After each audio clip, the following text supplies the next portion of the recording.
नमस्कार, आप देख रहे हैं सच पत्रिका न्यूज और मैं हूं बालकृष्ण शुक्ला। आप सभी का स्वागत करता हूं आज के बुलेटिन में।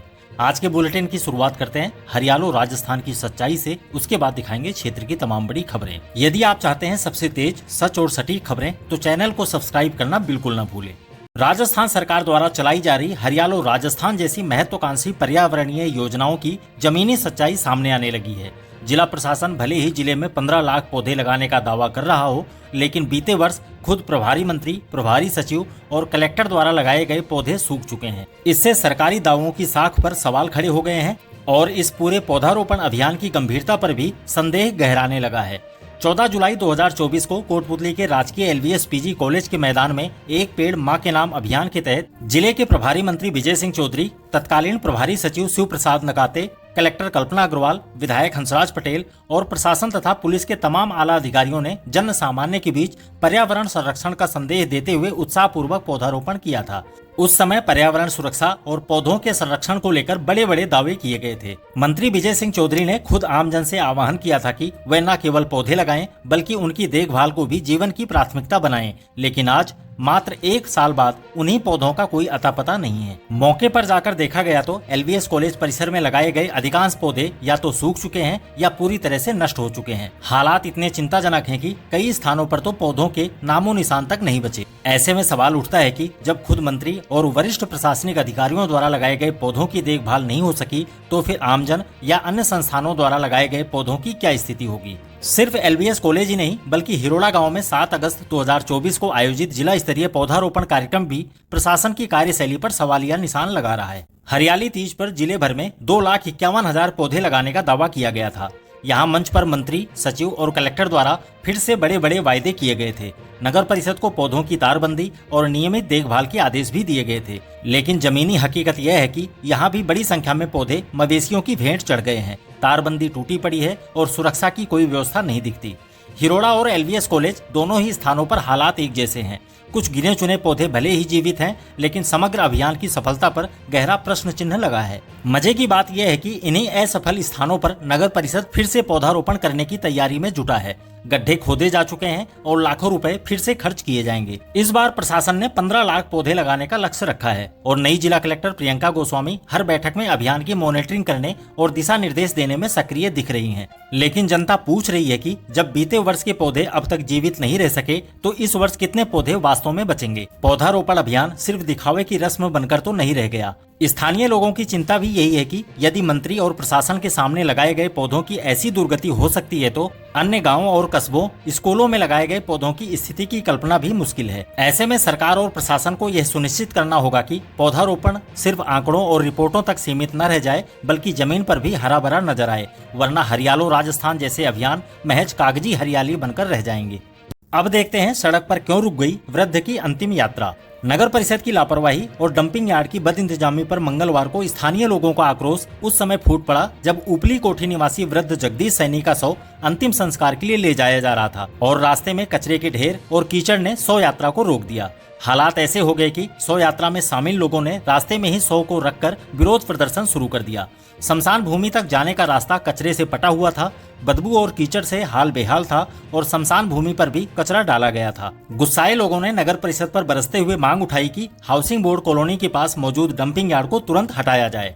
रामनिवास, तेजाराम, प्रहलाद सैनी, रोहिताज सैनी, हंसराज, राम सिंह, रामेश्वर सहित अनेक लोगों ने बताया कि कई बार शिकायतें, धरना प्रदर्शन और ज्ञापन देने के बावजूद प्रशासन केवल आश्वासन देता आ रहा है और समस्या लगातार गंभीर होती जा रही है। लोगों ने यह भी कहा कि बदबू और गंदगी तथा मरे हुए पशुओं के अवशेषों से बीमारी फैलने का खतरा है और बच्चों को स्कूल भेजना तक मुश्किल हो गया है। धरने की सूचना मिलते ही तहसीलदार रामधन गुर्जर, नगर परिषद के एक्सियन दीपक मीणा, जेईएन बहादुर सिंह और थाना अधिकारी राजेश शर्मा मौके पर पहुंचे और प्रदर्शनकारियों की समझाइश की।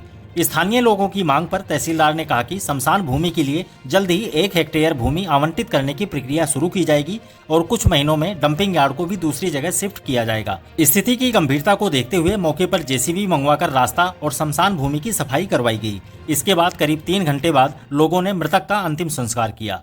ये घटना न सिर्फ प्रशासन की उदासीनता को उजागर करती है बल्कि यह भी बताती है कि बुनियादी सुविधाओं की अनदेखी आमजन को कितनी बड़ी पीड़ा दे सकती है। अगली खबर में कलेक्टर की मीटिंग।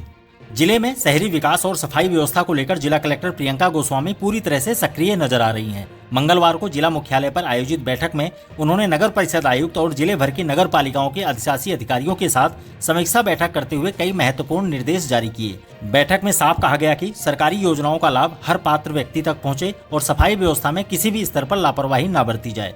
कलेक्टर ने शहरी क्षेत्रों में स्वच्छता की स्थिति की गहन समीक्षा की और कहा कि घर घर कचरा संग्रहण, डंपिंग यार्ड की निगरानी, सामुदायिक शौचालयों की नियमित सफाई और सार्वजनिक स्थलों की स्वच्छता सुनिश्चित करना हर अधिकारी की प्राथमिक जिम्मेदारी होनी चाहिए। उन्होंने यह भी स्पष्ट कहा कि सफाई कार्यों में लापरवाही बरतने पर संबंधित टेंडर फर्म को नोटिस जारी कर पाबंद किया जाए। उन्होंने ठोस और गीले कचरे के पृथक्करण, सॉलिड वेस्ट मैनेजमेंट सिस्टम, जल भराव वाले क्षेत्रों की सफाई और पार्कों के सौंदर्यीकरण के लिए भी स्पष्ट दिशा निर्देश दिए।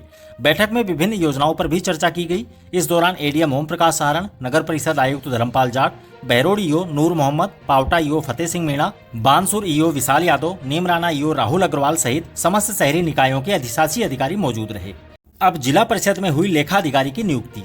राजस्थान लेखा सेवा के अधिकारी प्रमोद कुमार गुर्जर ने मंगलवार को कोटपुतली बहरोड जिला परिषद में लेखा अधिकारी पद का विधिवत रूप से कार्यभार ग्रहण किया। कार्यभार संभालने के बाद कार्यालय परिसर में अधिकारियों और कर्मचारियों ने उनका गर्मजोशी से स्वागत किया। प्रमोद कुमार के कार्यभार ग्रहण करने से जिला परिषद से जुड़े लेखा और वित्तीय कार्यों में सुचारू गति आने की उम्मीद जताई जा रही है। इस दौरान प्रधान प्रतिनिधि इंद्राज रावत, कोषाधिकारी अशोक कुमार वर्मा, सहायक कोषाधिकारी रामेश्वर प्रसाद शर्मा, अतिरिक्त विकास अधिकारी महेंद्र पाल, सहायक लेखा अधिकारी रतिराम, कनिष्ठ सहायक हरीश निरंकारी, धर्मपाल, सुरेंद्र चौधरी, रामशरण गुर्जर, सहायक प्रशासनिक अधिकारी प्रमोद कुमार सोनी, जिला परियोजना समन्वयक अंकित कुमार शर्मा, हर सहाय मिस्त्री साधुराम, गंगाराम कसाना, अनिल सिंह, यादराम पोसवाल सहित अनेक अधिकारी और कर्मचारी मौजूद रहे। अब सोता नदी में डाले गए मलबे से जुड़ी खबर।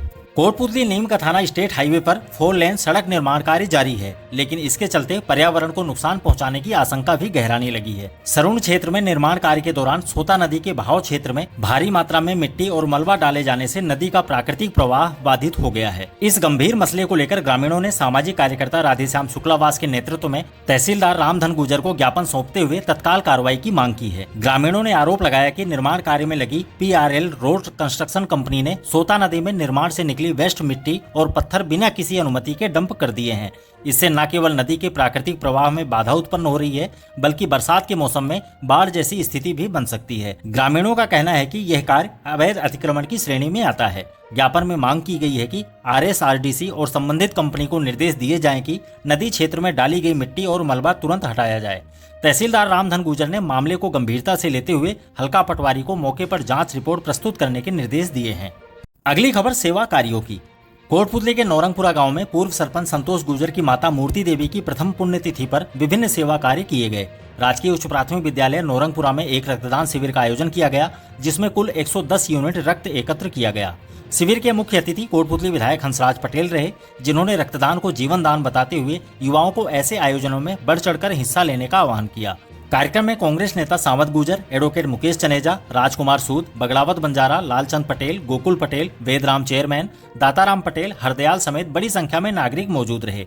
दूसरी ओर राजकीय BDM जिला अस्पताल में मरीजों को फल भी वितरित किया गया और खेड़ा निहालपुरा स्थित श्री राधाकृष्ण गौशाला में गौ सवामणी कर गायों को चारा और भोजन अर्पित किया गया। कार्यक्रम के आयोजक पूर्व सरपंच संतोष गुर्जर और जयप्रकाश गुर्जर ने सभी अतिथियों तथा सहयोगियों का स्वागत करते हुए उनका आभार जताया। कार्यक्रम में बड़ी संख्या में ग्रामीणों की भागीदारी रही। अब शिव महापुराण की कथा। कोटपुतली के हनुमान शरण वाटिका स्थित अवध बिहारी राम मंदिर में चल रही शिव महापुराण कथा के 5वें दिन मंगलवार को भगवान शिव और माता पार्वती के विवाह प्रसंग की भावपूर्ण कथा का श्रवण कराया गया। इस दौरान शिव पार्वती के विवाह की भव्य और सजीव झांकी भी सजाई गई, जिसने श्रद्धालुओं को भाव विभोर कर दिया। कथा व्यास महंत राम लखन दास महाराज ने कहा कि भगवान शिव संपूर्ण सृष्टि के कल्याण करता है। जो भी श्रद्धा से शिव की आराधना करता है, उसे समस्त देवी देवताओं के पूजन का पुण्य प्राप्त होता है। कार्यक्रम में समाजसेवी बिहारी लाल मित्तल, माली राम योगी, विष्णु अग्रवाल, शुभम सोनी, अंकित आचार्य, संदीप सैनी, कमलेश वकील, लक्ष्मी यादव, आरती अग्रवाल, कृपा अग्रवाल, सुनीता यादव, किरोसिता यादव सहित काफी संख्या में श्रद्धालु मौजूद रहे। और अंत में नियुक्ति से जुड़ी खबर। राजस्थान नर्सेज एसोसिएशन के जिलाध्यक्ष दिनेश कुमार गुर्जर ने प्रांतीय पदाधिकारियों की सहमति से राजकीय BDM जिला अस्पताल में कार्यरत नर्सिंग अधिकारी मामराज गुर्जर को संगठन में कोटपुतली ब्लॉक अध्यक्ष पद पर नियुक्त किया है। इस नियुक्ति पर बड़ी संख्या में कर्मचारियों ने उन्हें बधाई दी। अगर आपको हमारी रिपोर्ट पसंद आई हो तो वीडियो को लाइक करें और चैनल पर नए हैं तो सब्सक्राइब जरूर करें। आपका समर्थन ही हमारी ताकत है। आज के लिए बस इतना ही। दोबारा मिलते हैं इसी तरह की दूसरी ताजा खबरों के साथ। नमस्कार। न झुकेंगे न रुकेंगे, जहां सच छुपाया जाएगा वहीं से उठेगी ये आवाज। सच पत्रिका न्यूज, सबसे तेज, सच और सटीक खबरें।